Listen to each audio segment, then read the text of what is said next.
નમસ્કાર.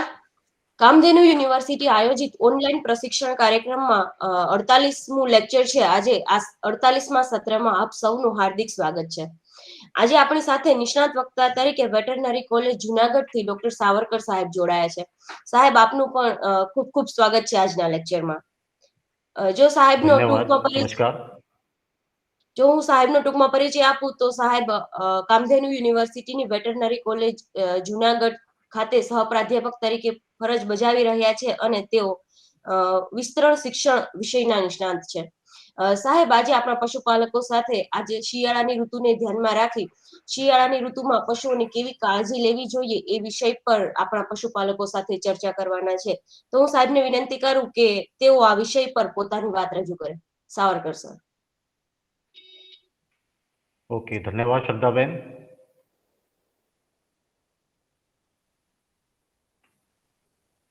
તો પ્રેઝન્ટેશન જોઈ શકાય બેન?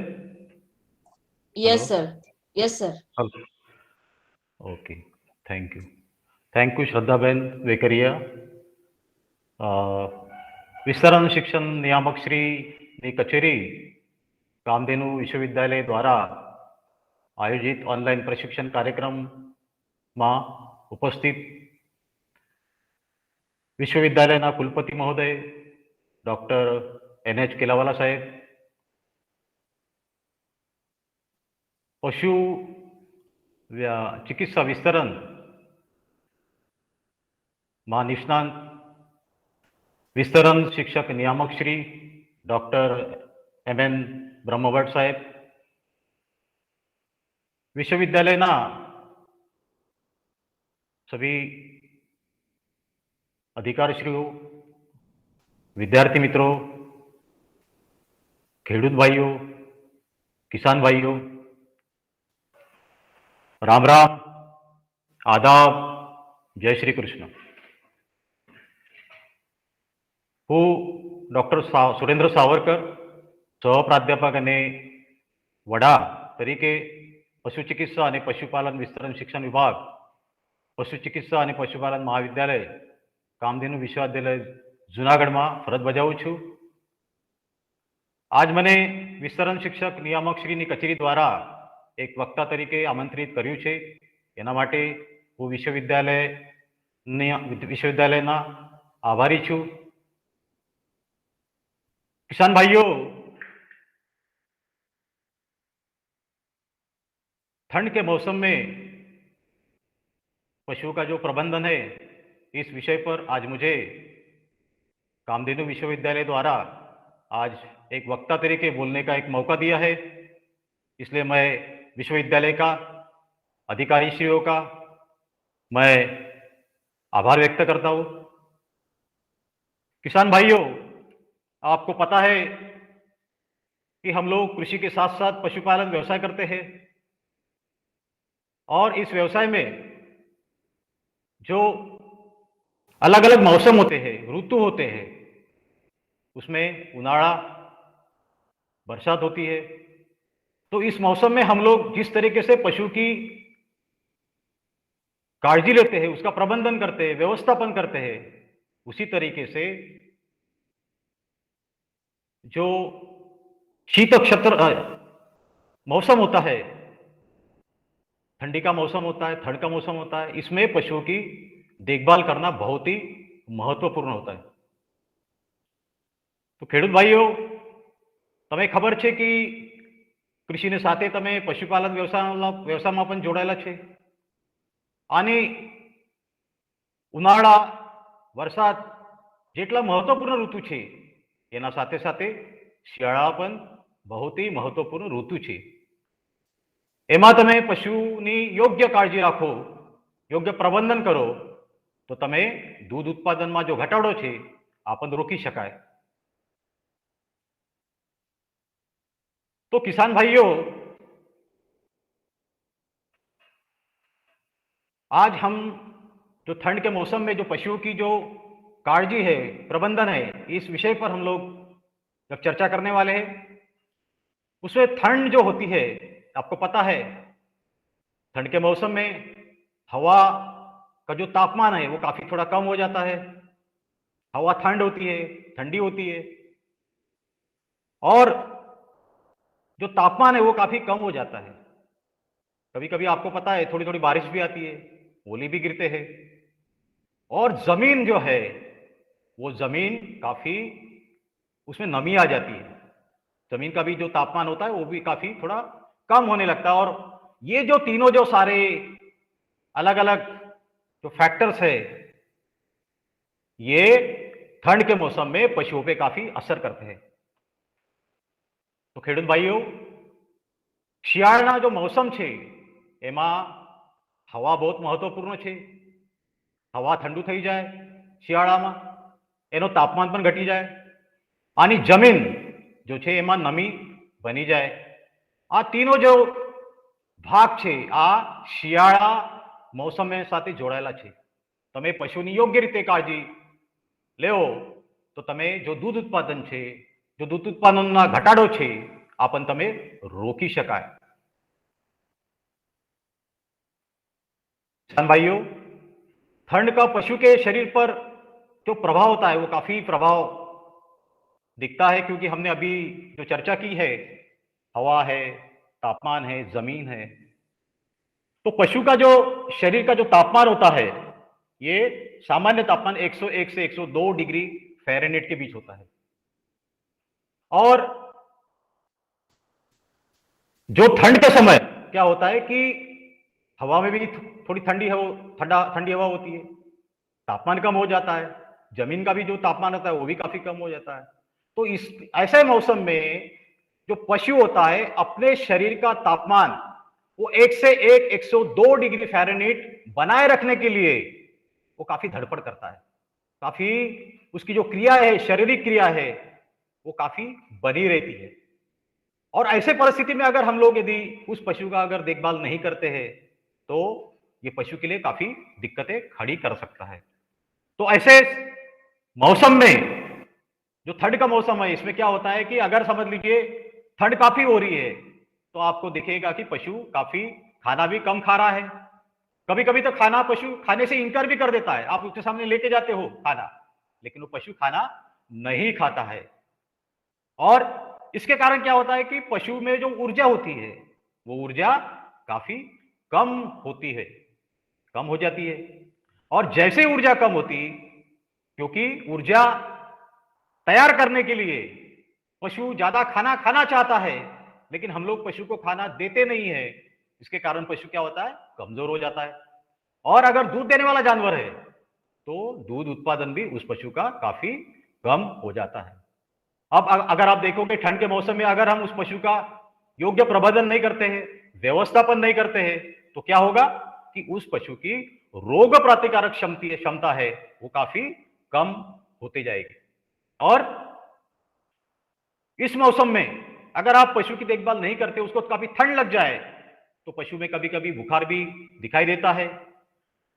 और जो फुफ्फुस होते हैं जहां से श्वासोच्छ्वास की प्रक्रिया होती है उसमें भी काफी अंदर सूजन तैयार हो जाती है। तो कोई भी परिस्थिति में आपको जो पशु है, ठंड है, इसको समझना बहुत जरूरी है और इसका काफी संबंध है। तो खेडूत भाइयों, पशुना शरीर ઉપર ઠંડીની અસર થાય છે। તમે ખબર છે કે ગાય અને ભેંસના શરીરનું સામાન્ય તાપમાન 101 102 ડિગ્રી ફેરનહીટ વચ્ચે હોય છે। શિયાળામાં ગાય અને ભેંસના શરીરનું તાપમાન ઘટે છે, પરંતુ તેના શરીરનું સામાન્ય તાપમાન જાળવવાનો પ્રયાસ કરે છે। અને શિયાળામાં પણ ઓછું ખોરાક ખાય છે, એને કેટલીક વાર પશુ તેને ખાવાનો ઇનકાર પણ કરે છે। તમે જે પણ ખોરાક આપો આ એને રિસ્પોન્સ કરતો નથી, આ ઇનકાર કરે છે। અને શિયાળાના ઋતુમાં પશુના શરીરમાં ઊર્જાનો અભાવ તમે જોવા મળે છે અને તેનાથી પશુ નબળું પડે છે અને પશુના जो दूध उत्पादन છે એમાં તમે ઘટાડો જોવા મળે છે। અને એના સાથે સાથે પશુઓને जो રોગ પ્રતિકારક ક્ષમતા છે એના પણ ઘટી જાય અને પશુના ક્યારે ક્યારે તમે તાવ પણ જોઈ શકાય અને जो ફેફસા છે એના અંદર પણ સોજા આવે છે। તો એના કારણે શું થાય, પશુ બીમાર થઈ જાય। તમે કોઈ પણ હાલતમાં પશુ ચિકિત્સકની મદદ લેવું જોઈએ અને તમે યોગ્ય રીતે વ્યવસ્થાપન કરશો તો તમે આ પરિસ્થિતિ પણ रोकी શકાય છે। किसान भाइयों, आपने देखा होगा कि ठंड के मौसम में हम लोग क्या करते हैं, सिर्फ पशु की तरफ देखते हैं, लेकिन पशु जब खड़ा रहता है, पशु जब खाना नहीं खाता है और पशु जो ठंड का जो तापमान होता है उस तापमान में अपने शरीर का अंदर का जो तापमान है वो बनाए रखने की कोशिश करता है, जो सामान्य तापमान है। लेकिन क्या होता है, हम लोग ना तो उसको खाना खाने देते हैं, ना उसको अच्छे से आवास का व्यवस्था प्रबंधन नहीं करते हैं, तो उसमें क्या हो जाता है कि पशु की जो पाचन जो प्रक्रिया है, शारीरिक क्रिया है, वो काफी मात्रा में उसमें असर दिखाई पड़ता है। आपने देखा होगा पशु के जब ठंड होती है उसके सामने अगर खाना भी हो जाए तो उसमें क्या होता है कि पशु जुगाली करने की जो प्रक्रिया है वो काफी बढ़ जाती है। क्यों जुगाली करने की प्रक्रिया बढ़ जाती है? क्योंकि उसको ऊर्जा लगती है, वो ऊर्जा तैयार करने में उसकी ताकत लगती है, और जितनी उसने खुराक पशु ने पेट में अंदर ली है उसके माध्यम से वो अपनी एनर्जी या ऊर्जा बनाने के कोशिश में पशु रहता है। तो पशु के पेट के सभी जो भाग है उसमें काफी हलचल होती है, और पशु के जो पेट के जो सारे पाचन तंत्र है उसमें काफी मार्ग में गतिशीलता में काफी वृद्धि हो जाती है, और पशु के पेट का जो अंदर का जो खाना है और पानी जल्दी जो भी हम लोग पिलाते हैं उसको पीछे ढकलने की कोशिश करता है। यानी अगर खाना खाता है उसको डाइजेस्ट करेगा, उसमें से एनर्जी तैयार करेगा, और उस ऊर्जा के माध्यम से उस पशु का जो शरीर का जो तापमान है, जो सामान्य तापमान होना चाहिए, वो सामान्य तापमान मेंटेन करने के लिए, उसका प्रबंधन करने के लिए पशु अपने शरीर में कोशिश करता है। और पशु के शरीर में जो अंदर जो खाना होता है उस पशु के शरीर को लगने वाली ऊर्जा की आवश्यकता बढ़ जाती है, क्योंकि पशु जुगाली कर रहा है, अंदर ऊर्जा तैयार कर रहा है, लेकिन पशु खाना भी नहीं खा रहा है, ऊर्जा की आवश्यकता भी ज्यादा है। तो इस चक्कर में क्या होता है कि पशु जो खाना और ठंड, ये सारा जो चीजें हैं एक दूसरे से संबंधित है। इसलिए कोई भी परिस्थिति में पशु को अगर हम लोग अच्छा खाना देंगे, अच्छा खुराक देंगे, पशु का अच्छा आवास का प्रबंधन करेंगे, तो जो ठंड का जो तनाव है, स्ट्रेस है, वो काफी कम किया जा सकता है। ખેડૂત ભાઈઓ, ઠંડીથી તનાવથી અસર પણ પશુના ઉપર પડે છે। ગાય છે, ભેંસ છે, બકરી છે, ભેડ છે, અને પશુના જો પાચન તંત્ર અને શારીરિક કાર્ય પર ઘણી અસર થાય છે। જો પશુની સામે ખોરાક ન હોય તો પણ પશુ વાગોળ કરવાની પ્રક્રિયા વધી જાય છે, કારણ કે એને ઊર્જાની બહુ આવશ્યકતા થાય છે। જેટલા ખોરાક એના પેટમાં હશે એના મારફત આ ઊર્જામાં રૂપાંતરિત કરવાનું એની પ્રક્રિયા શરૂ થાય છે। તો પેટના તમામ ભાગના ઝડપી પ્રક્રિયા થાય છે। મોટાથી પેટ સુધી જો પાચન તંત્રની ગતિ છે એમાં વધી જોવા મળે છે, અને પશુના પેટની અંદર જો ખોરાક અને પાણી આગળ વધવાની પ્રક્રિયા ઝડપી બને છે। એના કારણે શું થાય, ઊર્જા બની જાય, અને પશુના શરીરમાં રહેલો जो खुराक છે અને શરીરની ઊર્જાની જરૂરિયાત આ વધી જાય। તો કોઈ બી પરિસ્થિતિમાં તમે ठंड શિયાળામાં મૌસમમાં તમે પશુની પ્રબંધન કરવું જોઈએ। એનો વધુના વધારે ઊર્જાની આવશ્યકતા જરૂરી છે, પછી એને ખોરાક જરૂરી છે। भाइयों, ठंड का पशु के पाचन क्रिया पर भी काफी असर करता है। अभी हमने देखा कि पशु के शारीरिक क्रिया पर कैसे असर पड़ रहा है।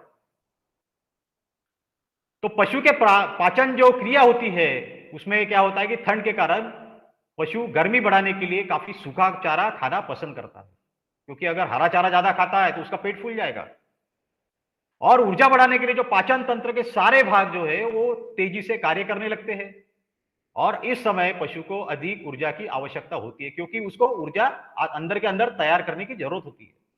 और लेकिन अधिक ऊर्जा वाला अगर हम भोजन नहीं देते हैं पशु को, तो पशु क्या होता है, कमजोर हो भी जाता है, और इसका जो असर है उसके रोग प्रतिकारक क्षमता पे पड़ता है, और पशु उसमें काफी रोग प्रतिकारक क्षमता कम हो जाती है, कभी कभी बीमार भी हो जाता है। और हम लोग अगर पशु चिकित्सक की मदद नहीं लेते हैं तो पशु कभी कभी मर भी जाता है। तो खेडूत भाइयों, પશુની પાચન તંત્ર પર ઠંડીની અસર થાય છે. શિયાળામાં વાતાવરણ ઠંડુ હોવાથી પશુ શરીરનું તાપમાન વધારવા માટે સૂકો ખોરાક ખાવાનું પસંદ કરે છે અને ઉર્જા વધારવા માટે પાચન તંત્રના તમામ અંગો ઝડપથી કામ કરવા લાગે છે. આ સમયે પશુને વધુ ઉર્જાની જરૂર હોય છે, પરંતુ વધારે ઉર્જાવાળો જો ખોરાક છે આ ન મળવાને કારણે પશુ નબળા પડી જાય છે અને પશુઓની રોગ પ્રતિકારક ક્ષમતા પણ ખૂબ જ ઓછી થઈ જાય છે અને પશુ બીમાર પણ પડી જાય છે. અહીંયા તમે જોઈ શકાય શિયાળાના મોસમ છે, એમાં તમે જો પશુ એના સામે ખોરાક છે, એવી રીતે તમે જોઈ શકાય જો પાચન તંત્ર કેવી રીતે થાય છે. આ તમે જો તમે એ સારું ખોરાક છે, તમે કાળજી ના લેવો તો પશુ કેવી રીતે કમજોર થાય છે. આને પશુ શિયાળામાં પણ એના જો સૂર્યપ્રકાશની જરૂરત છે એ પણ તમે એનો પ્રબંધન કરવું જોઈએ. किसान भाइयों, जहां तक हमने अभी देखा कि पशु की जो पाचन संस्था है उसमें किस प्रकार से असर पड़ता है, तो पशु के जो शरीर में जो ऑक्सीजन की खपत होती है, क्योंकि उसमें ऊर्जा ज्यादा लगती है, खुराक कम खा रहा है, तो उसमें क्या होगा कि ऑक्सीजन की जो खपत है उसमें वृद्धि हो जाएगी और शरीर के जो अंदर के जो ऑक्सीजन है वो लेने की जो मात्रा है वो क्या हो जाएगी, कम हो जाएगी. इसका मतलब क्या होता है कि पशु को ऊर्जा भी कम मिल रही है, खुराक भी नहीं मिल रही है और उसका जो टेम्परेचर क्या हो रहा है, डाउन हो रहा है, कम हो रहा है. तो उसमें क्या होता है कि पशु अपने शरीर का जो तापमान है जो सामान्य तापमान से उसको मिलाने की कोशिश करता है और जो ये जो फर्क है इसमें क्या हो जाता है कि शरीर के अंदर की जो खून में जो प्रक्रिया है वो तेज हो जाती है.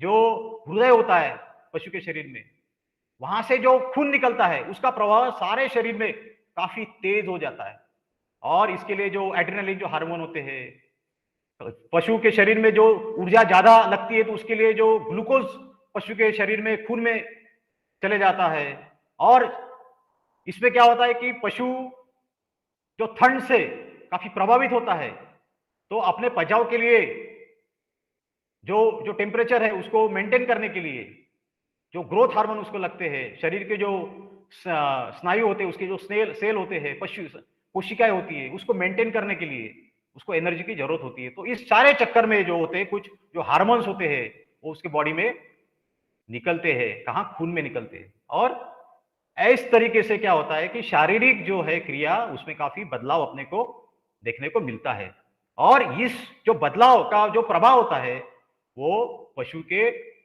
दूध उत्पादन, उसका जो स्वास्थ्य होता है उसके स्वास्थ्य के ऊपर और जो पशु की जो प्रजनन प्रक्रिया होती है, कभी कभी हीट में गाय आना या जो बच्चा जो भी नया जो गर्भवती जो गाय है उसमें भी हम लोग काफी तरह के बदल हमको देखने को मिलते हैं. तो खेडूत भाइयों, पशुना शारीरिक कार्य पर असर थाय छे.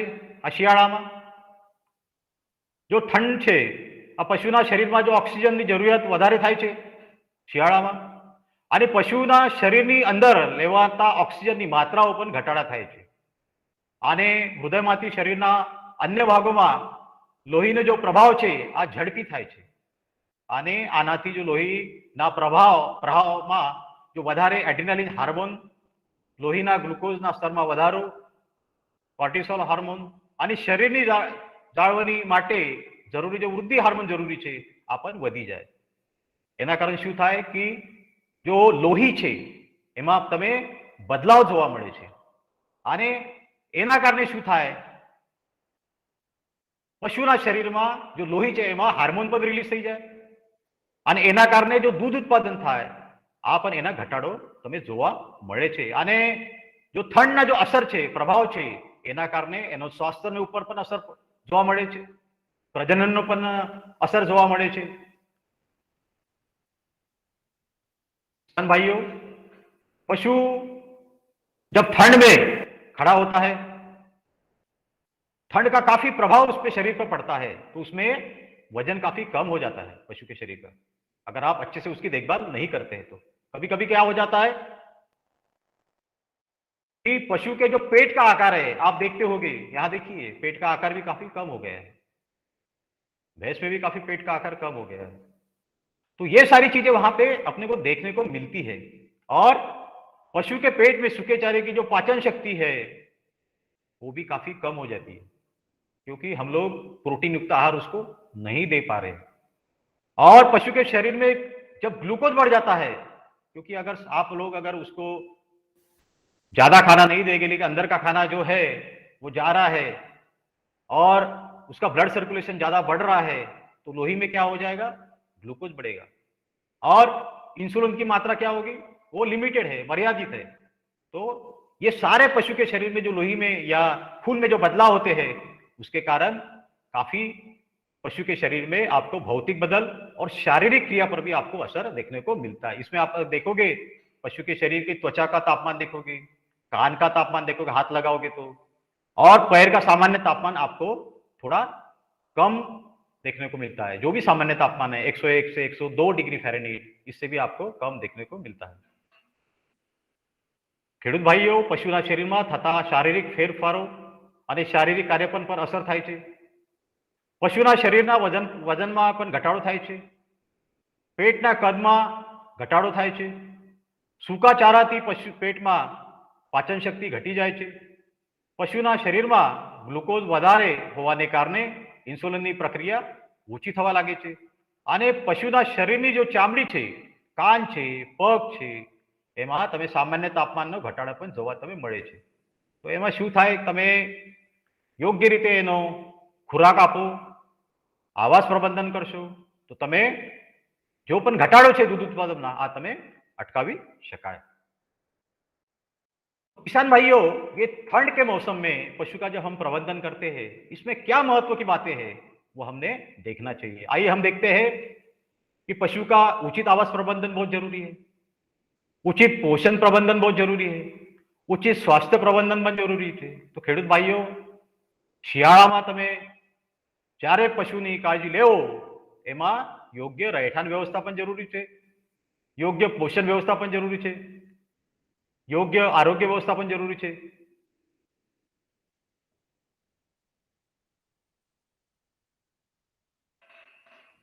तो पहले किसान भाइयों हम लोग यह देखेंगे कि उचित आवास प्रबंधन क्या होता है। आप देखो यहाँ पे कि जो ठंड का मौसम है, इस ठंड के मौसम में देखिए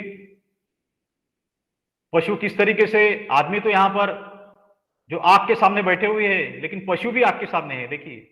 और जो पशु की जो देखभाल होती है केवी रीते करवू જોઈએ, યોગ્ય રહેઠાણ કેવી રીતે કરવું જોઈએ આ તમે પણ ખેડૂત ભાઈ તમે અહીંયા જોઈ શકાય। तो किसान भाइयों, उचित आवास प्रबंधन के लिए पशुओं को जो आवास में हवा के तापमान में होने वाले बदल को नियंत्रित किया जा सकता है। आप अगर अच्छे से यहाँ देखिए कितना घना कोहरा है, अगर यहाँ पे आप अच्छी तरीके से अगर समझ लीजिए पशु बाड़े की अगर योग्य व्यवस्थापन करते हैं, पर्दे लगाते हैं, यहाँ देखिए आप, तो इस तरीके से खुले आवास में जो रखने वाले जो पशुओं की देखभाल करना बहुत जरूरी होता है। और आरामदायक जो सूक्ष्म वातावरण है, अगर आप माइक्रो एनवायरमेंटल जो मैनेजमेंट है वो अगर आप करोगे, हर फैक्टर की अगर आप अच्छे से उसका प्रबंधन करते हैं तो इस ठंड के मौसम में भी पशुओं को अच्छा हम प्रबंधन कर सकते हैं और ज्यादा उत्पादन ले सकते हैं। तो सर्दियों के दौरान अच्छी हवा का आवागमन सुनिश्चित किया जाना चाहिए। उसको जो गैस निकलती है मलमूत्र द्वारा या हवा भी आना चाहिए पशु के घर में, ये भी सारी चीजें आपको देखना है। तो ખેડૂત ભાઈઓ, યોગ્ય રહેઠાણ વ્યવસ્થાપનમાં પશુઓના રહેઠાણમાં जो વાતાવરણમાં થતા ફેરફારને તમે નિયંત્રિત કરી શકાય છે, આ તમારા હાથમાં છે। ખુલ્લી જગ્યામાં રાખવામાં આવેલ પશુની કાળજી લેવી ખૂબ જ મહત્વપૂર્ણ છે અને આરામદાયક સૂક્ષ્મ વાતાવરણ તમે પ્રદાન કરીને પશુઓને સુરક્ષિત તમે કરી શકાય છે। શિયાળા દરમિયાન હવાનું પરિભ્રમણ સુનિશ્ચિત કરવું જોઈએ। તમે સારું રીતે બારી રાખો, તમે जो પડદા છે તમે જોઈએ અહીંયા કેવી રીતે પ્રબંધન કર્યું છે, તો એવી રીતે તમે પ્રબંધન કરશો તો તમે दूध उत्पादનમાં પણ ઘટાડો રોકી શકાય। किसान भाइयों, पशुओं की संख्या अनुसार हर पशु को आवास में पर्याप्त जगह मिलनी चाहिए, बहुत जरूरी है। हम लोग आवास प्रबंधन करते हैं, लेकिन आवास प्रबंधन में क्या होता है कि हम लोग सारे पशु एक जगह छोड़ देते हैं, ऐसा नहीं होना चाहिए। तो बड़े पशु जो होते हैं उन पशुओं को शेड में 50 से 60 स्क्वायर फीट, चौरस फीट जो होती है वो जगह लगती है। और खुले आवास में जो है एक पशु को 100 चौरस फीट जगह लगती है। और जो पशु के जो आवास होते हैं उस आवास को हवा का जो प्रवाह आता है खिड़कियों से, उसको रोकने के लिए या दरवाजे से हम लोग अगर समझ लीजिए कपड़े का प्रबंधन करते हैं या बोरियों का प्रबंधन करते हैं या ग्रीन नेट लगाते हैं, तो उस माध्यम से भी हम लोग वो हवा को रोक सकते हैं। और छोटे जो बछड़े होते हैं उसको तो आप लोगों ने कोई भी परिस्थिति में ठंड के मौसम में घर में ही आपने रखना चाहिए। ખેડૂત ભાઈઓ, તમે ખબર છે કે શિયાળામાં તમે વધુ પશુ એક જગ્યા રાખો આ સારું નથી। પશુઓની સંખ્યા પ્રમાણે દરેક પશુઓને પૂરતી જગ્યા મળવી જોઈએ। એક મોટા પશુ માટે શેડમાં 50 થી 60 ચોરસ ફૂટ અને ખુલ્લા આવાસમાં 100 ચોરસ ફૂટ જગ્યા એક પશુ માટે બહુ જરૂરી છે। અને ખુલ્લા પશુઓના રહેઠાણમાં હવાના પ્રવાહને અવરોધવા માટે કોથળા અથવા પડદાના ઉપયોગ તમે કરી શકાય। અને નાના પશુ છે તે એમાં તમે એનો તમે શેડમાં તમે ક્યારે બંધ રાખવું જ જોઈએ।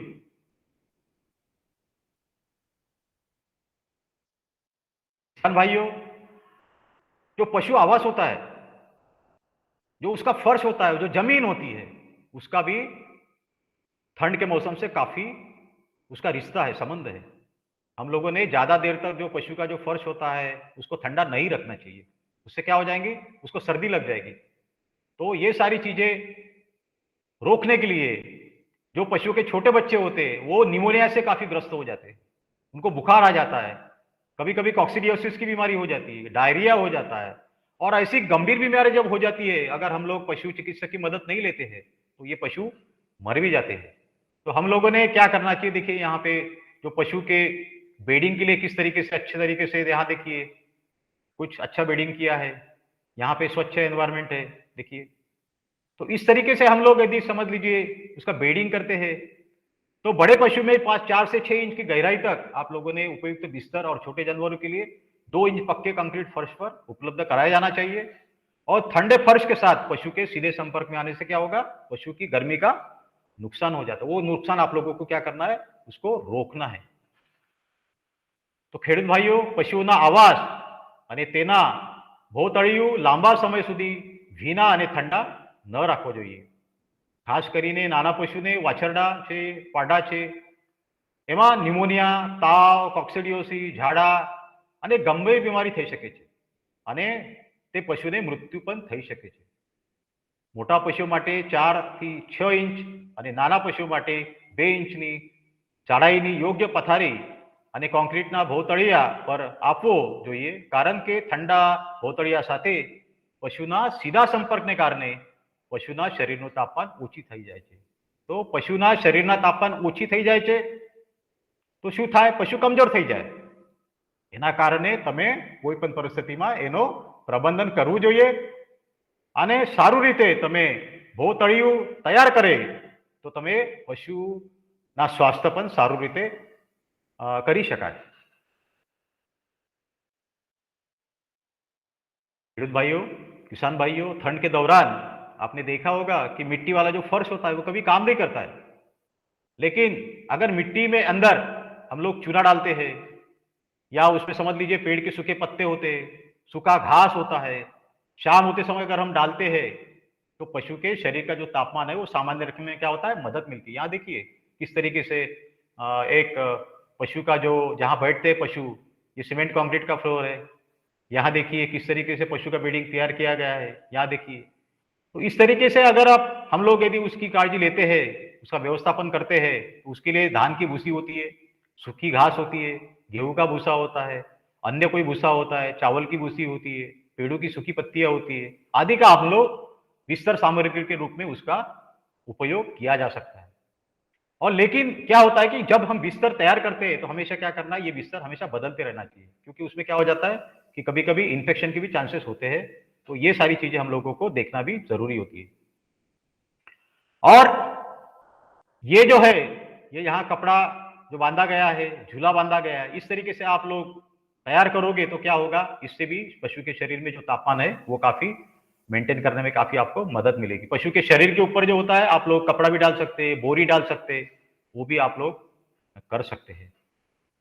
તો ખેડૂત ભાઈઓ, શિયાળામાં માટીની જો ભોતળીઓ છે યોગ્ય કામ કરતું નથી, પરંતુ વૃક્ષોના જો સૂકા પાંદડા છે, સૂકું ઘાસ સાંજના સમયે જમીન પર મૂકવું જોઈએ, જે પશુને તેના શરીરનું તાપમાન સામાન્ય રાખવામાં મદદ કરશે।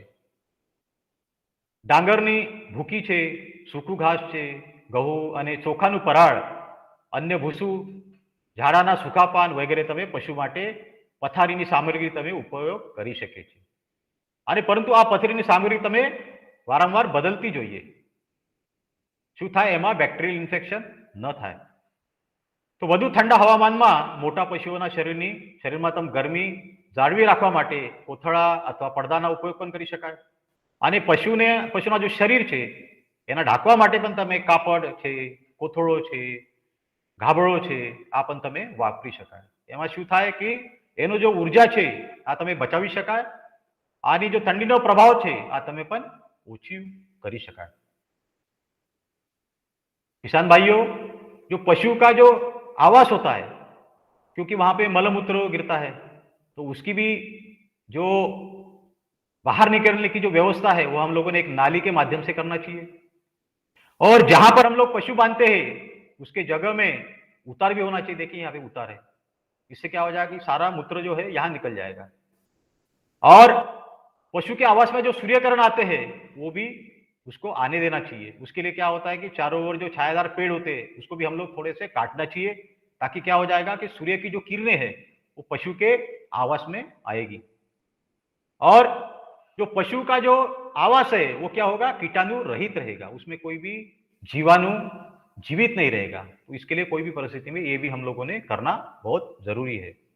और खुले मैदान में क्या होता है कि जब अगर पशु को हम लोग 1-2 दिन जब भी सूरज निकलता है तो उसके संपर्क में जब पशु आता है तो उससे भी काफी पशु को राहत मिलती है, पशु में ऊर्जा भी मिलती है।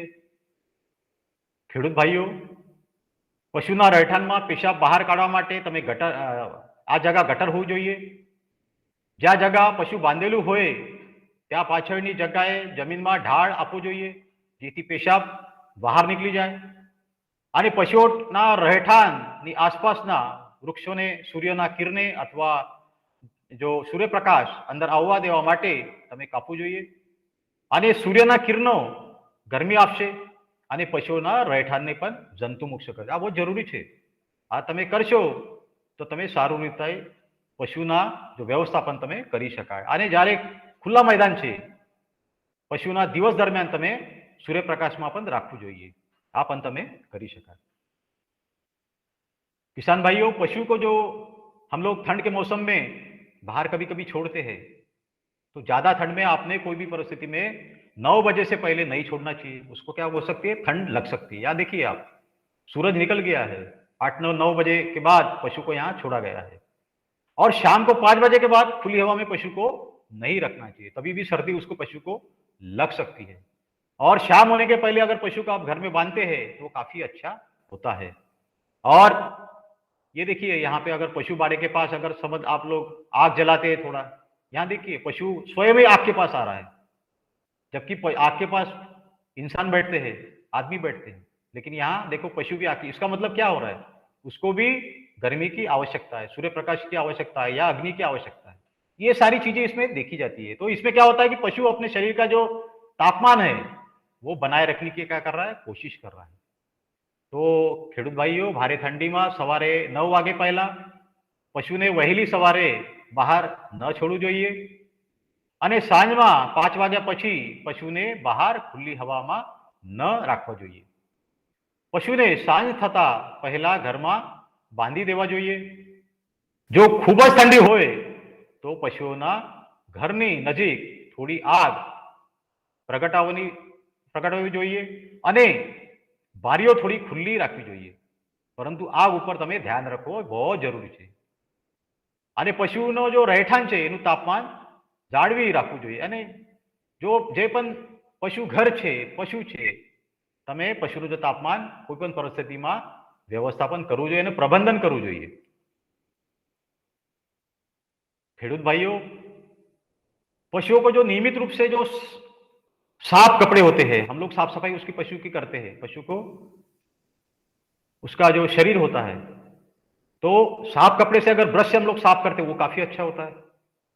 और ये ठंड के समय अगर हम बाल भी काटते हैं तो क्या हो जाता है, पशु के शरीर में ठंड लगने की संभावनाएं ज्यादा होती है।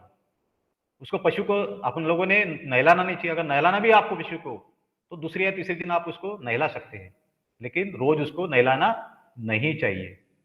और पशु के जो बछड़े होते हैं उसको हमने घर में ही रखना चाहिए। अगर समझ लीजिए सूर्य प्रकाश अगर निकलता है, थोड़ा तापमान वातावरण में थोड़ा बढ़ चुका है, तो उसमें हम लोग पशु को बाहर निकल सकते हैं, छोटे पशु को। ખેડૂત ભાઈઓ, પશુઓને નિયમિતપણે સ્વચ્છ કપડા અથવા બ્રશથી સાફ કરવા જોઈએ। શિયાળામાં પશુઓના વાળ ન કાપવો જોઈએ। શિયાળાની ઋતુમાં પશુઓને દરરોજ ઠંડા પાણીથી સ્નાન ન કરવું જોઈએ। બીજા કે ત્રીજા દિવસને જાનવરને હુંફાળા પાણીથી નવડાવવું વધુ સારું છે। અને નાના વાછરડાઓને, નાના પશુઓને ઘરમાં જ રાખવો જોઈએ। આ બહુ જરૂરી છે। એમાં નહીં તો નિમોનિયા, ठंड लागी जाए અને પશુ મૃત્યુ પણ પામે છે।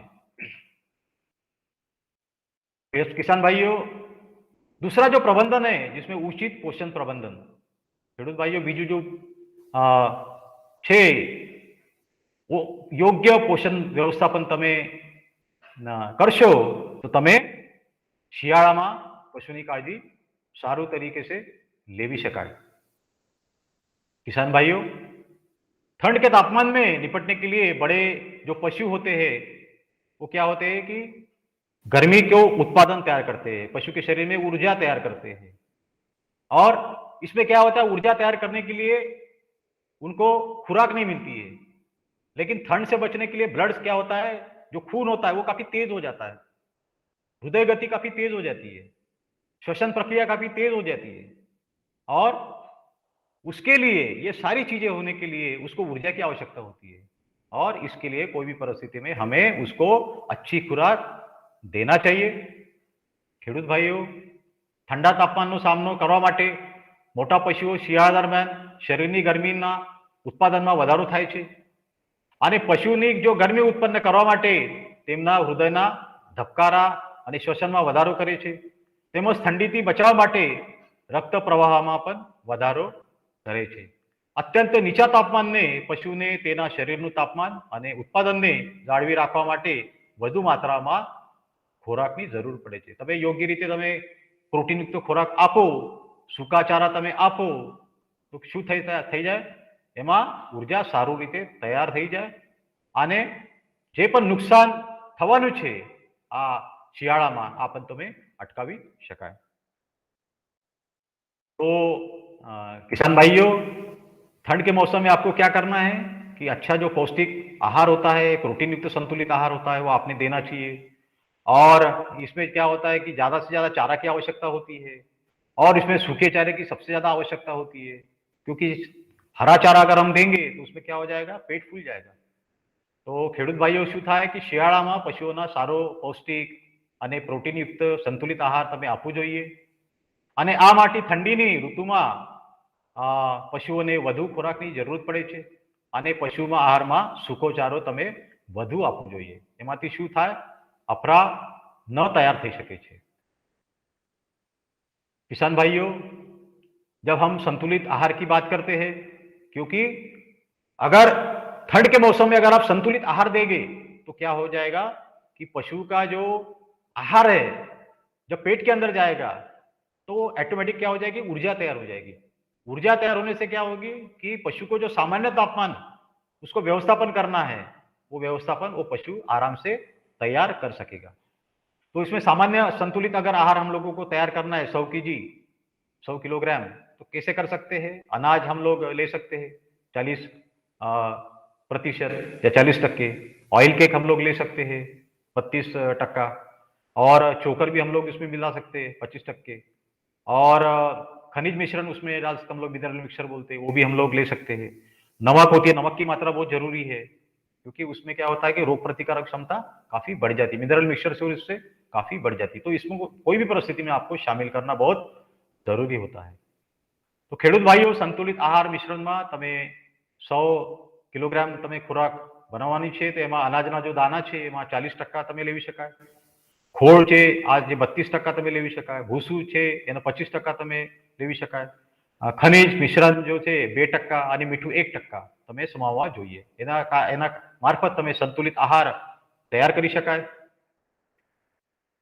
किसान भाइयों, जब ठंड होती है, ठंड का मुकाबला करने के लिए, ऊर्जा तैयार करने के लिए ज्यादा खुराक की आवश्यकता होती है, अनाज की आवश्यकता होती है। तो हम लोग यदि समझ लीजिए जौ का, गेहूं का, मक्का का, बाजरा का, जवार का अगर अनाज हम लोग खिलाते हैं, 2-3 किलो ज्यादा अनाज खिलाते हैं, तो क्या हो जाता है, इसमें अच्छे से ऊर्जा तैयार हो सकती है।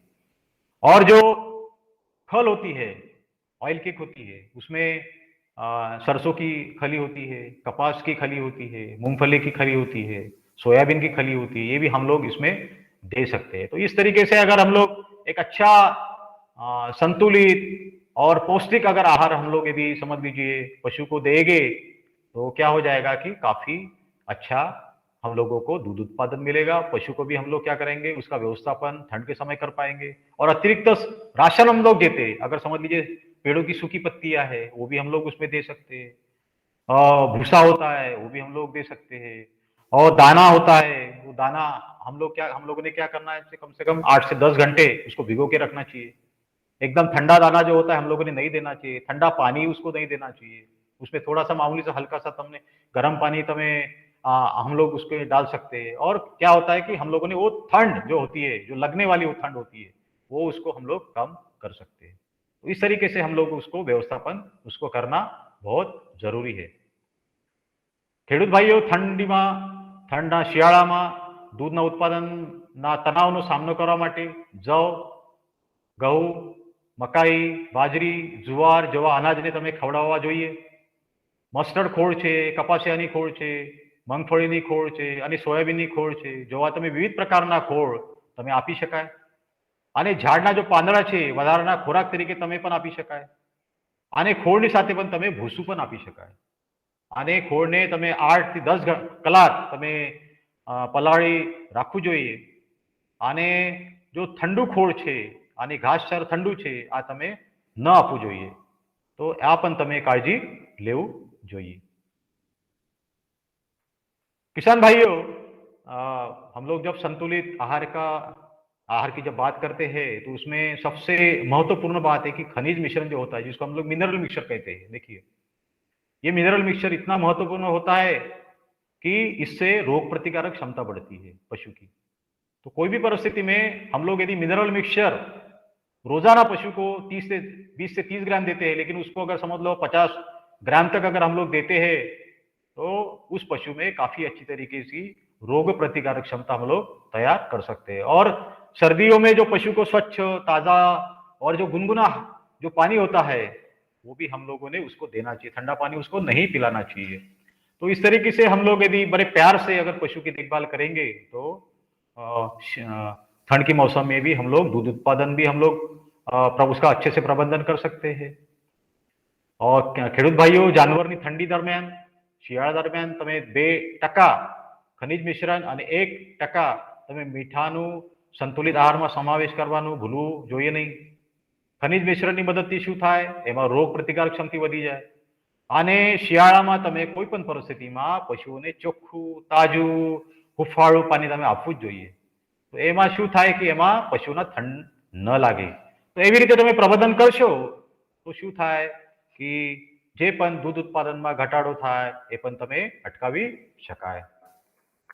किसान भाई, धान्य वर्ग के चारे में क्या होता है कि हम लोग 2 तरह के चारे को डालते हैं। कि कभी कभी लेग्यूमिनस फॉडर बोलते हैं हम लोग, जो अनाज वाला होता है, धान्य का चारा होता है। तो धान्य वर्ग के चारे में क्या होता है कि इसमें प्रोटीन और कैल्शियम की काफी कमी होती है इन चारों में। लेकिन अगर फल युक्त लेग्यूमिनस जो फॉडर होते हैं, इसमें क्या होता है, प्रोटीन और कैल्शियम का प्रमाण क्या होता है उसमें ज्यादा होता है। तो जो उसके कारण क्या होता है कि हमारे दूध उत्पादन वाले जो जानवर होते हैं उसके लिए काफी ये चीजें बहुत महत्वपूर्ण होती है। अगर उसको कैल्शियम मिलेगा, प्रोटीन मिलेगा, तो क्या हो जाएगा, उसमें ऊर्जा भी बनी रहेगी और दूध उत्पादन भी उसका मेंटेन रहेगा।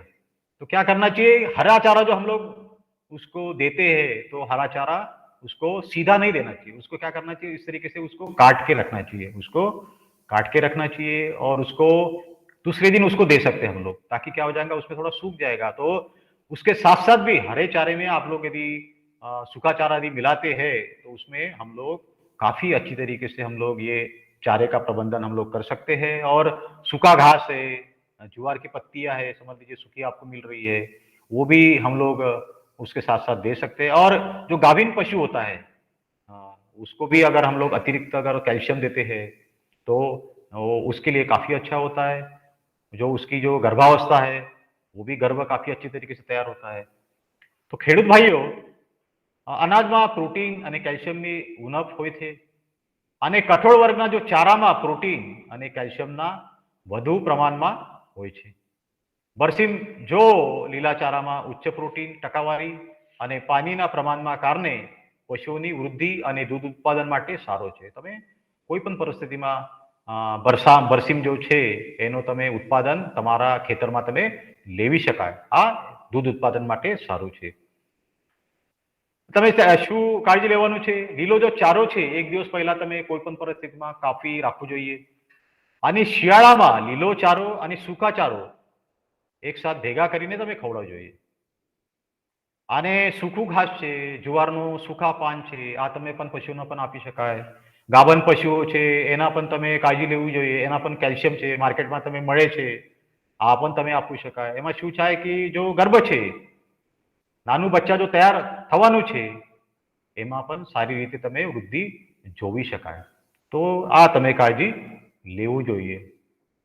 किसान भाइयों, तीसरी जो महत्वपूर्ण जो बात है वो उचित स्वास्थ्य प्रबंधन की बात है। हमने क्या देखा, आवास प्रबंधन भी देखा, हमने पोषण का जो है आहार का प्रबंधन देखा, और स्वास्थ्य प्रबंधन भी बहुत महत्वपूर्ण है। अगर हम स्वास्थ्य प्रबंधन नहीं करते हैं तो क्या होगा कि पशु पे दूध उत्पादन में कमी तो आएगी, लेकिन पशु कभी कभी मर भी जाते हैं, बीमार हो जाते हैं। तो ठंड के मौसम में पशु में जो होने वाली जो बीमारी होती है उसमें क्या लक्षण होते हैं ये हमको देखना है। बीमारियां हम लोग कैसे रोकते हैं ये भी हम लोगों को देखना है। और क्या क्या सावधानियां बरतनी चाहिए ये भी हम लोगों को देखना बहुत जरूरी है। और उचित स्वास्थ्य के लिए हम लोगों ने क्या करना चाहिए हमारे पशु प्रबंधन में, पशु व्यवस्थापन में, ये भी हम लोगों को देखना बहुत जरूरी है। तो ખેડૂત ભાઈઓ, યોગ્ય આરોગ્ય વ્યવસ્થાપન માટે શું શું કાળજી લેવું જરૂરી છે, ઠંડીની ઋતુમાં પશુમાં રોગો શું શું છે લક્ષણ આ તમે માલુમ હોવું જોઈએ। શિયાળામાં રોગો કેવી રીતે અટકાવી શકાય, શિયાળાની શરૂઆતમાં પહેલા શું સાવચેતી રાખવું જોઈએ, પશુના યોગ્ય સ્વાસ્થ્ય માટે શું કરવું જોઈએ, આ માહિતી તમે લેવું જ જોઈએ। તમે માહિતી મળશે અને તમે યોગ્ય રીતે પ્રબંધન કરશો તો શું થાય, તમે સ્વાસ્થ્ય પણ સારું રીતે તમે પ્રબંધન કરી શકાય અને દૂધ ઉત્પાદન જો થાય જે તમે મળશે એમાં પણ ઘટાડો તમે અટકાવી શકાય। तो किसान भाइयों, जो स्वास्थ्य છે, स्वास्थ्य जो होता है, जो उसका प्रबंधन होता है, उसमें निमोनिया नाम की एक बीमारी होती है। और ये निमोनिया नाम की बीमारी में भूख कम हो जाती है पशु की। आप देखोगे जो बुखार होता है वो सामान्य 101 102 डिग्री से भी थोड़ा ज्यादा हो जाता है, 103 डिग्री फ़ारेनहाइट तक। श्वास लेने में काफी प्रक्रिया वो तेज हो जाती है, दिखाई आप लोगों को पड़ती है। और जो उसको काफी दिक्कत ही होती है क्योंकि उसके नाक में क्या होता है, इन्फेक्शन होता है, जंतु का जो प्रभाव होता है, विषाणु हो है या जीवाणु है। और कभी कभी आप लोगों को क्या है कि जो नाक से पानी भी आते वक्त आप उसको देखते हैं उस पशु में, कभी कभी पशु खांसता भी है, खांसी देखने को मिलती है और पशु थक जाता है, ऐसा लगता है कि अभी ये पशु कोई भी परिस्थिति में नीचे बैठेगा। और पशु क्या हो जाता है कि नीचे लेटता है और दूध उत्पादन में भी काफी कमी अपने को देखने को मिलती है। और छोटे जो पशु होते हैं उसमें यह निमोनिया की बीमारी अक्सर पाई जाती है। ज्यादा से ज्यादा जो पशु मरते हैं वो निमोनिया के कारण ही मरते हैं, छोटे बछड़े। तो इसके कारण कोई भी परिस्थिति में निमोनिया के लक्षण आप लोगों को उसको देखना बहुत जरूरी है और समझना बहुत जरूरी है।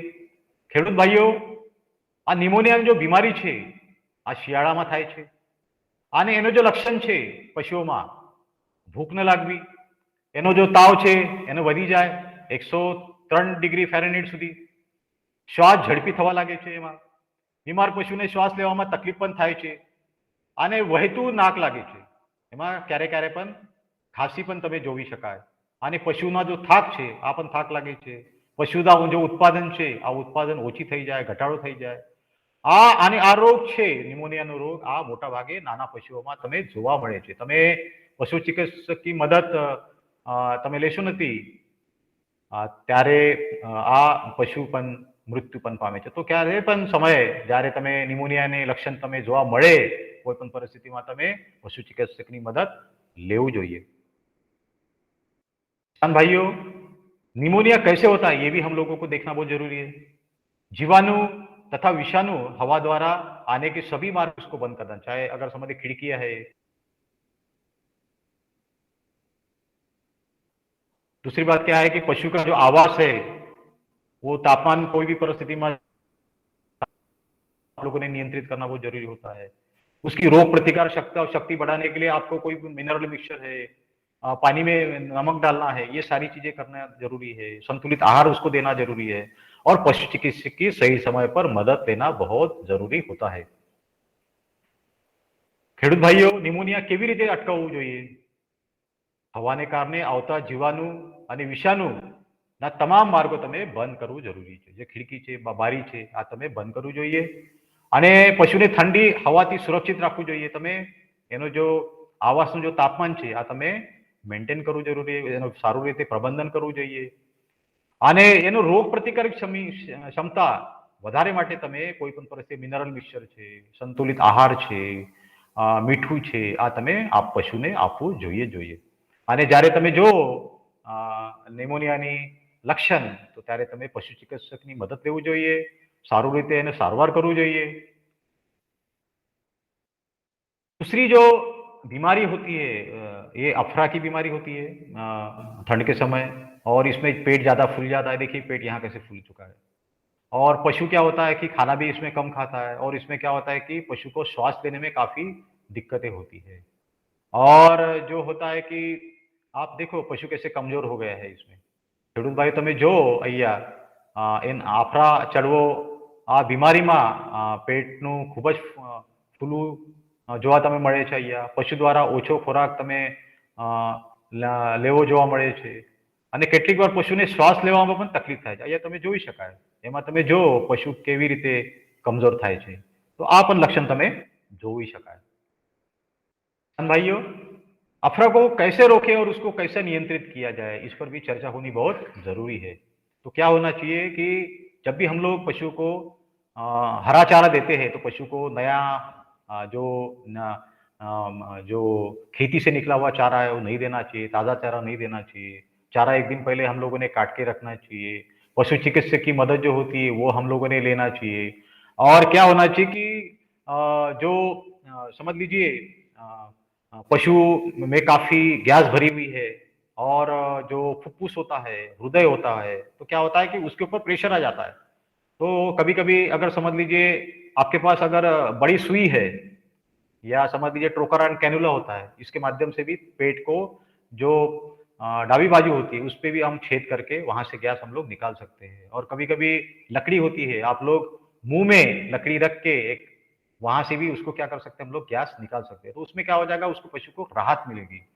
तो इस तरीके से अगर समझ लीजिए हम लोग पशु चिकित्सक की भी मदद लेते हैं तो आप लोग क्या कर सकते हैं, हम लोग उसका पशु का अच्छे तरीके से इलाज कर सकते हैं.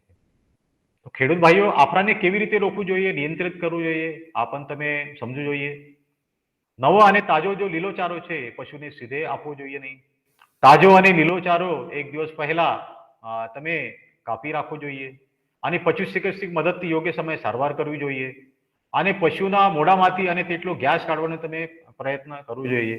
લાકડાની જો કાડી છે આ તમે એના મોઢામાં તમે રાખી શકાય અને એવી સ્થિતિમાં તમે ઊભા રાખો કે પેટની જો દબાણ છે આ ફેફસાની ઉપર અને હૃદયના ઉપર ન આવે.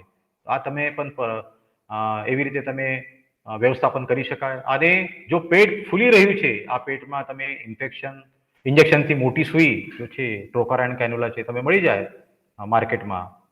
તો એના માધ્યમથી તમે ગેસ પણ કાઢવું જોઈએ. અને જ્યારે તમે અફરાની પરિસ્થિતિ તમે જોવા મળે તમે પશુ ચિકિત્સકની મદદ પણ લેવું જોઈએ અને सारवार तुम्हें करવું જોઈએ. तीसरी जो बात है और एक जो अपचन की जो समस्या है जो ठंड के मौसम में काफी हो जाती है और जो क्या होता है कि पशु द्वारा जो खाना होता है ठंड के समय में ये काफी कम खाया जाता है और पशु के जो मुंह से काफी दुर्गंधी आती है, खराब बास आता है और पशु के अंदर के सभी जो भाग है उसमें हलचल कम हो जाती है क्योंकि डाइजेस्टिव सिस्टम क्या हो जाती है काफी अफेक्ट हो जाती है और इसमें क्या हो जाता है कि ऊर्जा की जो कमी है वो भी हो जाए, कम ऊर्जा हो जाती है और पशु इसमें क्या हो जाता है काफी कमजोर हो जाता है पशु और इस पे दूध उत्पादन अगर देने वाला पशु है तो वो दूध उत्पादन भी कम देता है। तो इसमें इंडाइजेशन होता है और इंडाइजेशन का सीधा जो प्रभाव है पशु के दूध उत्पादन पर पड़ता है और इंडाइजेशन अगर ज्यादा हो जाता है तो कभी कभी पशु में कभी कभी बीमार भी पशु पड़ते हैं। तो ये चीजें भी हम लोगों ने उसके लक्षण उसके देखना जरूरी है, समझना भी बहुत जरूरी है।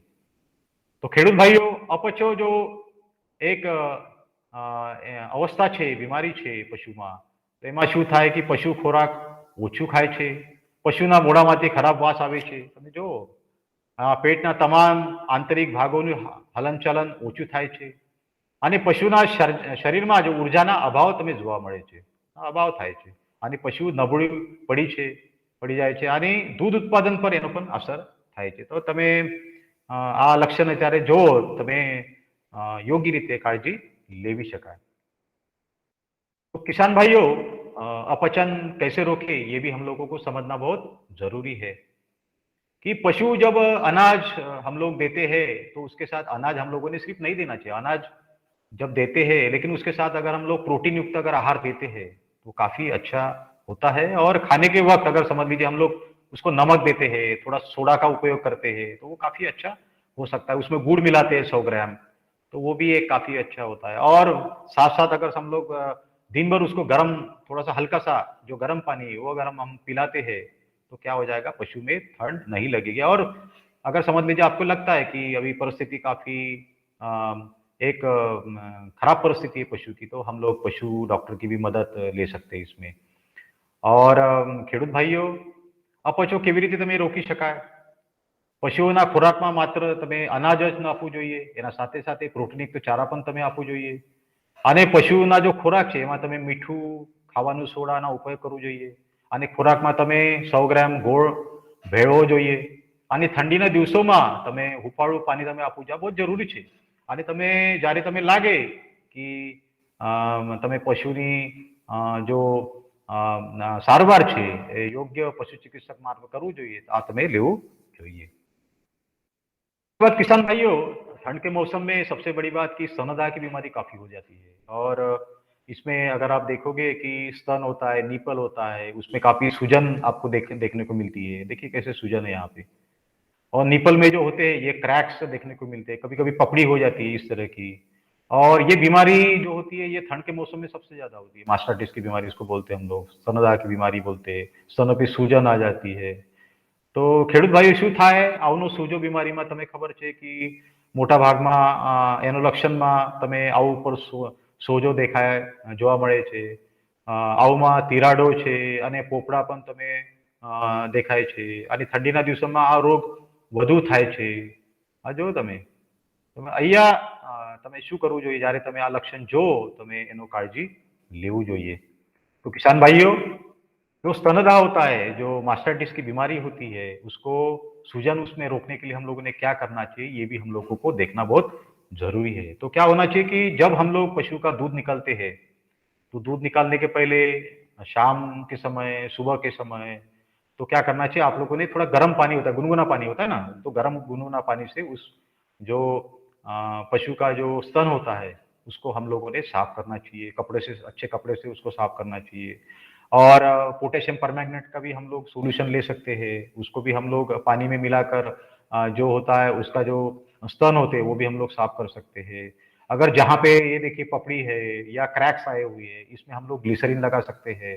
और जब भी हम लोग को दूध निकालना है, शाम को 5 से 6 बजे तक हम लोगों ने दूध निकालना चाहिए, क्योंकि शाम को क्या हो जाता है फिर पशु को ऊर्जा की आवश्यकता ज्यादा होती है, कि ठंड बढ़ जाती है, ठंड में क्या होती है, ऊर्जा की आवश्यकता बढ़ जाती है, और आप लोग दूध निकालने जाते हैं तो वहां पे भी ऊर्जा की आवश्यकता होती है, तो उसका क्या होता है, सीधा सीधा प्रभाव पशु के शरीर पर पड़ता है, और दूध उत्पादन में भी उसमें आपको क्या करती है, कमी देखने को मिलती है। तो कभी कभी आपको लगता है कि ये स्तनदा की बीमारी है, मास्टाइटिस की बीमारी है, यहाँ पे टीथ डिपिंग कर रहे हैं, तो ये भी आप लोग कर सकते हैं, दूध निकालने के पहले, दूध निकालने के बाद। ये देखिए यहाँ पे भी एक बहन इस तरीके से उसकी जो है स्तन है वो धो रही है, तो इस तरीके से हम लोग अगर करते हैं, अगर आपको लगता है हम लोग दूध का जो परीक्षण है किसी वेटरनरी कॉलेज में, वेटरनरी का जो अस्पताल होता है वहां पे भी जाकर हम दूध का टेस्टिंग कर सकते हैं, जिस तरीके का एंटीबायोटिक चाहिए उस तरीके का प्रिस्क्रिप्शन हम ले सकते हैं। इस तरीके से हम लोग उसका प्रबंधन हम लोगों ने करना बहुत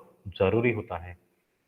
તો ખેડૂત ભાઈઓ, આવનો સૂજો છે એનો અટકાવવાના પગલા શું છે આ બાબત પણ તમે માહિતી લેવું જોઈએ। આ પશુના આવું સવારે અને દૂધ આપતા પહેલા ગરમ પાણીથી સાફ કરવું જોઈએ, અને દૂધ આપતા પહેલા અને પછી તમે પ્રોટેક્શિયમ પરમેંગનેટના દ્રાવણથી પશુના આવું તમે સાફ કરવું જોઈએ, આ बहुत જરૂરી છે। તમે ટીથ ડિપિંગ પણ કરી શકાય। પશુ દૂધ બહાર કાઢ્યા પછી અને આવની જો તિરાડો છે, તમે ક્રેક્સ છે, પોપડી છે, એમાં તમે ગ્લિસરીન લગાવવું જોઈએ। અને ઠંડીના જો દિવસ છે એમાં તમે 5 થી 6 થી દરમિયાન તમે દૂધ દોવું જોઈએ।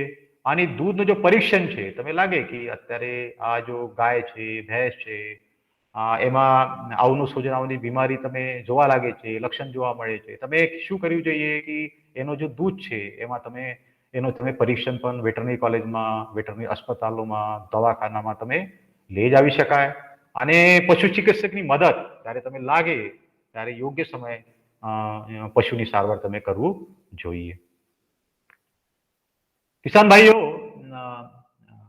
ठंड के मौसम में क्या होता है कि मैग्नीशियम की भी काफी कमी हो जाती है पशुओं में, अगर आप देखोगे, क्योंकि स्वास्थ्य में ये भी बहुत जरूरी है। बहुत सारे लोग ये होते हैं कि पशुओं को चराने के लिए क्या हो जाते हैं कि खुले में छोड़ देते हैं, और क्या ये जो खेत होता है, खेती होती है, इसमें क्या हो जाता है कि जो फर्टिलाइजर्स होते हैं वो फर्टिलाइजर्स काफी ज्यादा प्रमाण में होते हैं, नाइट्रोजन होता है, फास्फोरस होता है, पोटेशियम होता है, तो इससे क्या हो जाता है कि मैग्नीशियम का जो सेवन होता है वो काफी कम होता है, और सोडियम और फास्फोरस जो होता है जो हम लोगों ने देना चाहिए वो हम लोग नहीं दे पाते हैं।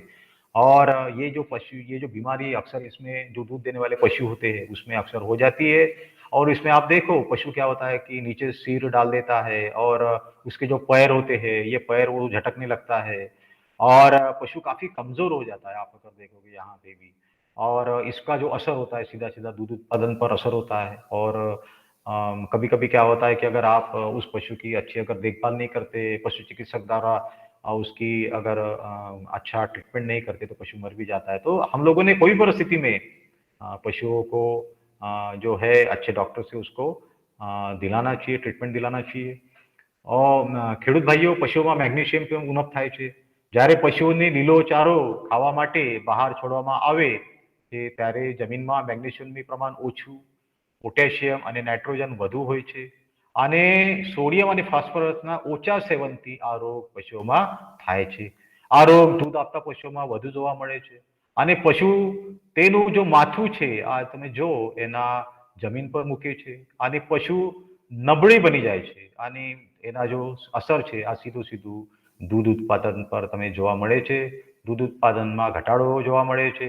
એના કારણે તમે કોઈ પણ પરિસ્થિતિમાં લક્ષણ તમે મળે તમે પશુ ચિकित्सकની મદદ લેવું જોઈએ। किसान भाइयों, बच्चों में मैग्नीशियम की जो कमी होती है इसको कैसे रोकना चाहिए, ये बहुत समझना बहुत जरूरी होता है। तो पशुओं को नियमित खाने के साथ साथ हम लोगों ने खनिज मिश्रण देना चाहिए। हम लोग देते हैं 2% खनिज मिश्रण देते हैं, नमक देते हैं 1% नमक देते हैं, तो हमेशा जो है खाने के साथ उसको देना ही देना जरूरी है।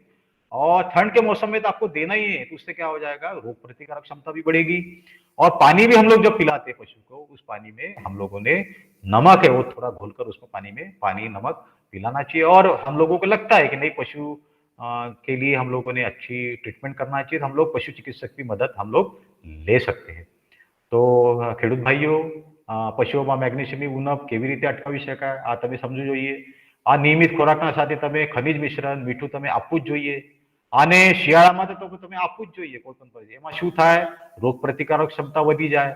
અને પાણીમાં જ્યારે તમે પાણી આપશો તો તમે પાણીમાં મીઠું ઓગાળીને તમે પાણી આપવું જ જોઈએ. અને તમે જ્યારે લાગે તમે પશु चिकित्सकની મદદ लेવું જોઈએ. भाइयों, क्या होता है कि कभी कभी पशुओं में ठंड के समय ऐसी बीमारियां हो जाती है, कभी कभी परजीवी के कारण भी हो जाती है। तो हम लोग क्या करते हैं कि 1 महीने से 1 साल तक के छोटे पशु होते हैं, इससे काफी प्रभावित हो जाते हैं। क्योंकि हम लोग देखेंगे कि सभी पशु एक ही जगह बांध देते हैं।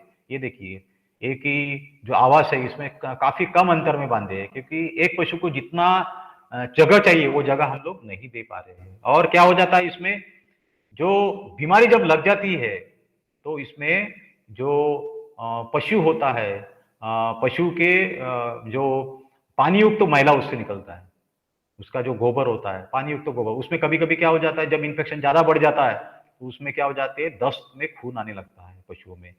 और पशु काफी कमजोर हो जाता है, पशु काफी कमजोर हो जाता है। और पशु के शरीर में क्या हो जाता है कि पानी की जो कमी होती है ये भी कमी आपको देखने को मिलती है। इसमें बुखार भी कभी कभी आ जाता है और रोग प्रतिकारक क्षमता कम हो जाती है। और कभी कभी तो आप अगर लोग सब सही समय पर इसका उपचार न करते हैं तो आप लोगों को इस पशु में कभी कभी काफी मृत्यु की भी संभावना इसमें बढ़ जाती है। तो ખેડૂત ભાઈઓ, કોક્સિડિયોસિસની આ બીમારી છે આ પણ થઈ શકે છે શિયાળામાં। આ રોગ પરજીવીઓથી થાય છે અને 1 મહિનાથી 1 વર્ષ સુધીના જો પશુઓના બચ્ચા છે તેનાથી પ્રભાવિત થાય છે। આ રોગ શિયાળામાં હવામાનના ફેરફારને કારણે વધુ થાય છે અને ઓછા અછરગ્રસ્ત પશુઓમાં પાણીયુક્ત પોદળો જોવા તમે મળે છે। વધુ અસરગ્રસ્ત જો પશુ છે એમાં તમે ઝાડામાં તમે લોહી આવવા લાગે છે અને પશુ જો છે આ પશુ નબળા બની જાય છે, પશુના શરીરમાં પાણીની ઉણપ થાય છે અને પશુમાં તમે તાવ પણ જોવા મળે છે અને રોગ પ્રતિકારક ક્ષમતા ઓછી થઈ જાય છે। અને જ્યારે તમે પશુની સારવાર યોગ્ય સમયે ન કરશો તો ત્યારે પશુનું મૃત્યુ પણ પામે છે। તો તમે કોઈ પણ પરિસ્થિતિમાં જ્યારે લક્ષણ જોવો તમે પશુ चिकित्सकની મદદ લેવું જોઈએ। तो किसान भाइयों, कॉक्सिडियोसिस जो होती है ये बीमारी हम लोगों ने कैसे रोकना चाहिए ये भी समझना बहुत जरूरी है। क्योंकि जो आवास होता है पशु का, जो वाड़ा होता है उसका हम लोग किस तरीके से प्रबंधन करते हैं। तो कम जगह में हम लोगों ने ज्यादा पशु नहीं रखना चाहिए। पशु को ज्यादा से ज्यादा उसको क्या मिलना चाहिए, उसको जमीन मिलना चाहिए या जो भी है उसको अच्छी जगह मिलनी चाहिए, जगह साफ होनी चाहिए। और जब गाभिन जो पशु होता है, जब जिस जगह पे समझ लीजिए नवजात बच्चे को जन्म देती है वो माता, वहां की जो जमीन होती है वो साफ होना चाहिए। उसमें जो होते हैं कि बछड़ों के जब खाना खाते हैं बछड़े, तब खाने में कोई भी परिस्थिति में जो गोबर होता है, गोबर के अंश वहां नहीं जाना चाहिए। गोबर का जो अंश है वो गोबर अगर के उसमें जाएगा तो उससे भी ये बीमारी फैल जाती है। और जब हम लोग दाना देते हैं, पानी देते हैं, काफी स्वच्छ होना चाहिए। जो पशु का जो हवा आवागमन है, यहाँ से हवा जा रही है, ये काफी अच्छी हवा आना चाहिए। और दूसरी बात है कि जब हम पशु को एक घर से दूसरे घर में हम लोग स्थलांतरित करते हैं, कभी कभी क्या हो जाता है वो बड़े हो जाते हैं, हम लोग सोचते हैं कि अगले दूसरे घर में इसको शिफ्ट किया जाए, इसको साफ किया जाए। तो सारे पशु को जो है एक साथ आप लोगों ने दूसरे घर में आप लोगों ने रखना चाहिए। उससे क्या हो जाएगा कि जो कॉक्सिडिया के जो भी परजीवी है वो वहां रहेंगे नहीं। तो कोई भी परिस्थिति में अगर दूसरे जानवर वहां रहते तो बीमारी वहीं के वहीं रहेगी। तो ये भी हम लोगों को ध्यान में रखना चाहिए। और सही समय पर पशु चिकित्सक की अगर हम लोग मदद लेते हैं तो कभी काफी मात्रा में पशु का उत्पादन जो है हम लोग रोक सकते हैं, स्वास्थ्य भी अच्छा हम लोग कर सकते हैं। तो ખેડૂત ભાઈઓ, કોક્સિડિયોસિસ કેવી રીતે તમે રોકી શકાય આ પણ તમે જોવું જોઈએ। પશુ આવાસમાં ઓછી જગ્યામાં વધુ પશુઓ ન રાખવા જોઈએ। સગર્ભા પશુ જ્યાં બચ્ચાને જન્મ આપે તે જગા સ્વચ્છ હોવું જોઈએ। પશુઓના ખોરાકમાં છાનમાં जो भागो છે આ ન જવા જોઈએ, આ બહુ જ જરૂરી છે। એના મારફત શું થાય, ઇન્ફેક્શન ફેલી જાય। તો પશુઓના જો રહેઠાણ જો હવા છે આ તમે પરિભ્રમણ સારું હોવું જોઈએ, સારું ખોરાક પાણી સ્વચ્છ હોવું જોઈએ। એક ઘરમાંથી બીજા ઘરમાં તમે પશુને સ્થળાંતર કરતી વખતે અથવા તમે ઘર બદલના કરતી વખતે તમે શું કરવાનું જોઈએ, બધા જ નાના પશુઓને એક સાથે તમે લઈ જવાનું જરૂરી છે। તો એના મારફત શું થાય, जो इन्फेक्शन છે जो કોક્સિડિયા जो પરજીવી છે એનો જો પ્રભાવ તમે રોકી શકાય અને જ્યારે તમે લાગે એ પશુ ચિકિત્સકની મદદ લેવું જોઈએ આ તમે લેવું જ જોઈએ किसान भाइयों दस्त जो होती है एक और एक बीमारी है जो बहुत ही कम उम्र के छोटे बछड़ों में दस्त हो जाती है पशु काफी इसमें कमजोर हो जाता है कभी खड़ा भी नहीं रह सकता नीचे पड़ जाता है आंख में भी उसके पानी आ जाता है ये देखिए आप और रोग प्रतिकारक शक्ति इसमें काफी कम हो जाती है सही समय पर उपचार न हो जाए तो पशु की मृत्यु भी हो सकती है तो ખેડૂત ભાઈઓ ઝાડામાં શું થાય કે જો ઝાડા છે ખૂબ જ નાના પશુઓના ઝાડા થાય છે પશુ નબળું બની જાય છે ઊભું રહી શકતી નથી સૂઈ જાય છે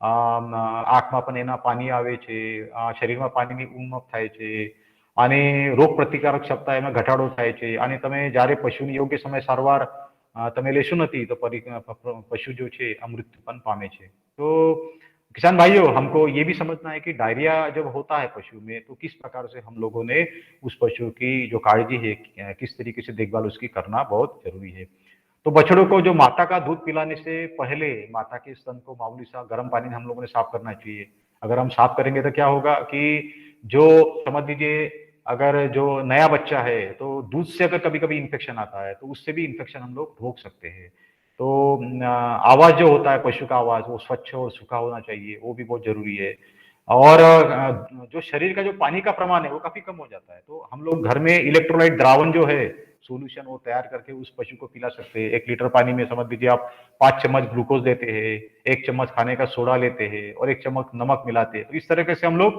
इलेक्ट्रोलाइट जो द्रावण है सोल्यूशन है वो तैयार करके बच्चों को पिला सकते हैं और एक बछड़े को दिन भर में 2 से 4 लीटर अगर हम लोग इलेक्ट्रोलाइट द्रावण अगर देते हैं तो क्या हो सकता है उसके जो शरीर का जो पानी का प्रमाण है वो हम रोक सकते हैं તો ખેડૂત ભાઈઓ ઝાડા કેવી રીતે તમે અટકાવવા આ તમે માહિતી તમે લેવું જોઈએ અને નાના પશુઓ મેં માતાનું જો દૂધ છે પીવડાવતા પહેલા માતાના આવું હુંફાળા પાણીથી તમે સાફ કરવું જોઈએ શિયાળામાં પશુઓના રહેઠાણને સ્વચ્છ અને સાફ સૂકું રાખવું જોઈએ નાના પશુઓને ઇલેક્ટ્રોલાઇટ સોલ્યુશન ઘરે તમે બનાવીને પીવડાવવું જોઈએ 1 लीटर પાણીમાં તમે 5 ચમચી ગ્લુકોઝ નાખો 1 ચમચી ખાવાનો સોડા નાખો 1 ચમચી મીઠું નાખીને ભેળવીને ઇલેક્ટ્રોલાઇટ તમે સોલ્યુશન તમે બનાવો અને આપવું જોઈએ તમે નાના પશુઓની દરરોજ તમે 2 થી 4 लीटर ઇલેક્ટ્રોલાઇટ સોલ્યુશન ની જરૂરી પડે છે તો ત્યારે શું થાય શરીરના જો પાણીનું પ્રમાણ છે આ તમે એનો વ્યવસ્થાપન સારું રીતે તમે કરી શકાય જ્યારે તમે લાગે પશુ ચિકિત્સકની મદદ લેવાનું છે ત્યારે તમે પશુ ચિકિત્સકની મદદ પણ લેવી શકાય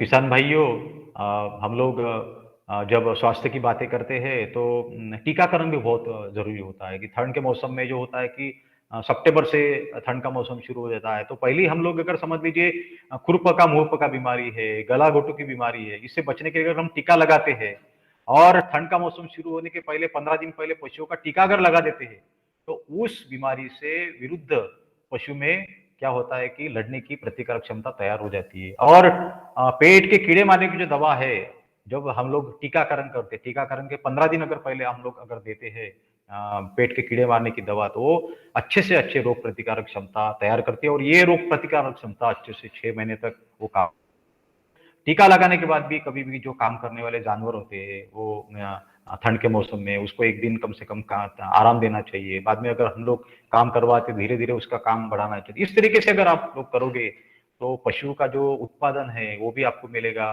और जो नुकसान है वो भी हम लोग रोक सकते हैं तो ખેડૂત ભાઈઓ રસીકરણ बहुत જરૂરી બાબ છે શિયાળાની શરૂઆતમાં પહેલા તમે સપ્ટેમ્બર અને ઓક્ટોબર મહિનામાં તમે કોઈ પણ પરિસ્થિતિમાં પશુઓને ખરવા મોવાસા છે ગળસુંડોની રોગની બચાવ માટે તમે રસી આપવું જોઈએ શિયાળાની શરૂઆતમાં 15 દિવસ પહેલા તમે પશુઓને રસી આપવું જોઈએ આ बहुत જરૂરી છે પશુઓને રસીકરણના પહેલા તમે પેટના કર્મિયા મારવાની દવા આપવું જોઈએ 15 દિવસ પહેલા તો શું થાય એમાં બહુ સારું રીતે રોગ પ્રતિકારક ક્ષમતા તૈયાર થઈ જાય અને આ રોગ પ્રતિકારક ક્ષમતા 6 મહિના માટે તમે કામ કરી શકાય છે પશુના શરીરમાં તો એવી રીતે તમે બહુ સારી વ્યવસ્થાપન તમે કરી શકાય અને જ્યારે રસી તમે આપશો ત્યારે રસી આપ્યા પછી તમે પશુઓની 1 દિવસ માટે તમે આરામ આપશો આને જોઈએ અને પછી તમે ધીમે ધીમે કામના સમય પશુના વધારવો જોઈએ તો આ તમે વ્યવસ્થાપન તમે કરશો તો તમે પશુનું જો ઉત્પાદન તમે જો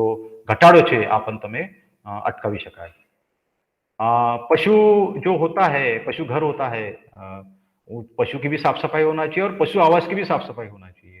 तो क्या हो जाएगा कि पशु बाड़े में जो है वो काफी अच्छे तरीके से स्वास्थ्य बना रहेगा। तो हमेशा ध्यान में रखिए कि उसकी साफ सफाई वहां पे होना चाहिए और जो जुकाम और संक्रमण वाली बीमारी है पशु में होना नहीं चाहिए। तो क्या होता है कि समझ लीजिए जो एक आधा बीमार पशु है वो पशु को अलग करना चाहिए, वो भी बहुत जरूरी होता है। जो पशु बाड़े में समझ लीजिए अमोनिया है, गैसेस बन रहे हैं और कम से कम 1-2 दिन में 1-2 बार कम से कम आपने साफ करना चाहिए। चूने का घोल होता है, वो चूने का घोल आप लोगों ने उसका छिड़काव करना चाहिए। पानी की टाकी होती है, उसको अच्छी तरीके से साफ करना चाहिए, उसको चूने के पानी से उसको चूना लगाना चाहिए कम से कम 1-1 महीने के बाद। तो इससे क्या हो जाएगा कि जो परजीवी उसमें तैयार नहीं होंगे, कोई इन्फेक्शन नहीं होगा और जानवर को अच्छा जो पानी है वो अच्छा पानी हम लोगों ने उसको पिलाना बहुत जरूरी होता है। तो ખેડૂત ભાઈઓ પશુની રહેઠાણની દરરોજ સફાઈ કરવી જોઈએ જેથી નિમોનિયા ચેપથી તથા અન્ય રોગ પશુઓમાં ન ફેલાય. જ્યારે બીમાર પશુ છે આ તમે અલગ કરવું જોઈએ. કચરાના યોગ્ય નિકાલ માટે તમે અમોનિયા વાયુઓના ન્યૂનતમ સંચય માટે પશુઓના રહેઠાણની દિવસમાં ઓછામાં ઓછા 2 વાર તમે સાફ કરવું જોઈએ. જો તમે અહીંયા કેવા રીતે સારું સ્વચ્છ ચોખ્ખા પાણી તમે આપવું જોઈએ. પાણીની ટાંકી છે આ તમે સાફ કરવું જોઈએ. ચૂનાનું જે દ્રાવણ છે આ રહેઠાણમાં છાંટવું જોઈએ. એવી રીતે તમે સ્વાસ્થ્યની સારું પ્રબંધન માટે કાર્ય કરવું જોઈએ.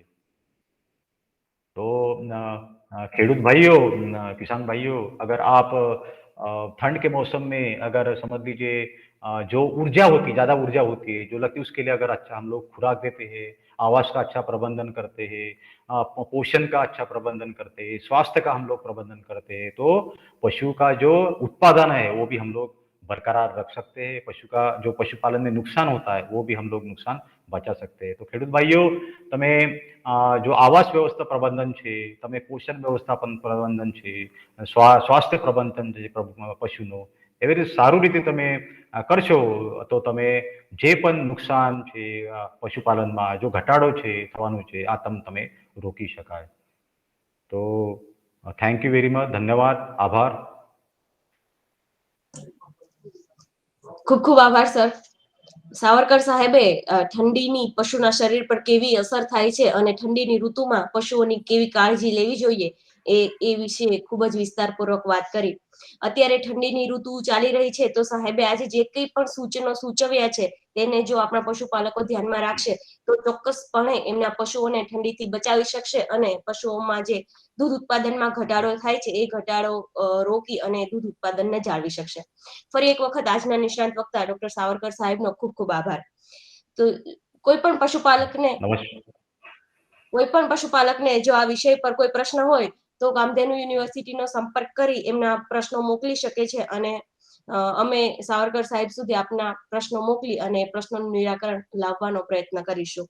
વધુમાં જો પશુપાલકોને અન્ય કોઈ વિષય પર માહિતીનું જરૂર હોય તો એ વિષય પણ અમને સૂચન કરી શકે છે જેથી કરી ભવિષ્યમાં અમે એ વિષય પર પણ લેક્ચરનું આયોજન કરી શકીએ.